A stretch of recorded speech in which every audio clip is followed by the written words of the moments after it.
worst experience. This is not at all a movie, and Varun Dhawan highly disappointed. Mrinal Thakur ಮೇಲೆ ತುಂಬಾ respect ಇತ್ತು, but ಈ film ನೋಡಿದ್ಮೇಲೆ okay she's actor, we need to treat her like a actor, that's it. No offence. Scenario is Varun Dhawan, Pooja Hegde, Mrunal Thakur went for a vacation. Enjoy ಮಾಡ್ತಾರೆ. ಆ enjoy moments ನಲ್ಲಿ capture ಮಾಡ್ಕೊಂಡು ಒಂದು ಮೂವಿ ತರ ಬಿಟ್ಟು ಅದನ್ನ ಜನರ ಹತ್ರ ಲೂಟಿ ಮಾಡಕ್ ಟ್ರೈ ಮಾಡ್ತಾರೆ. ಜನ ಏನ್ ಮಾಡ್ತಾರೆ ಗೊತ್ತಾ, ಮೈಕ್ ತಗೊಂಡ್ ಪಟ್ ಅಂತ ಹೊಡಿತಾರೆ. ಇದು ಹೇಳ್ತಿರೋದೇನೋ ಲೈಕ್ ಫಿಕ್ಷನಲ್ ಸ್ಟೋರಿ ಅಲ್ಲ, ರಿಯಲ್ ಸ್ಟೋರಿ. ಬಿಕಾಸ್ ಈ ಮೂವಿ ಮೇಲೆ ಯಾವುದೇ ತರದ ಹೋಪ್ಸ್ ಇರ್ಲಿಲ್ಲ. ಜಸ್ಟ್ ಏನೋ ಟ್ರೆಂಡ್ ಆಗ್ತಿದೆ, ಅಲ್ಲಿ ಇಲ್ಲಿ ಸಾಂಗ್ಸ್ ಕಾಣಿಸ್ತಿತ್ತು, ಕೆಲವು ಸೀನ್ಸ್ ಕಾಣಿಸ್ತಿತ್ತು ಅಂತ ಹೋಗಿ ನೋಡಿದ್ರೆ literally this is not A movie.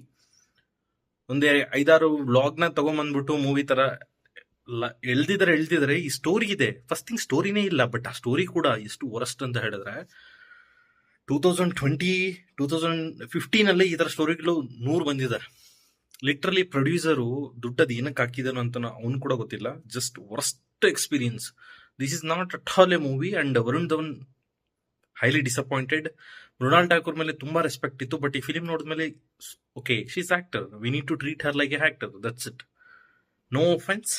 ಇಲ್ದಂಗ ವಿಡಿಯೋ ನೋಡಿದ್ರೆ ಅಂತ ಹೇಳಿ ಚಾನಲ್ ಸಬ್ಸ್ಕ್ರೈಬ್ ಮಾಡಿ. ಸಿಗೋಣ ನೆಕ್ಸ್ಟ್ ವಿಡಿಯೋದಲ್ಲಿ. Till then by.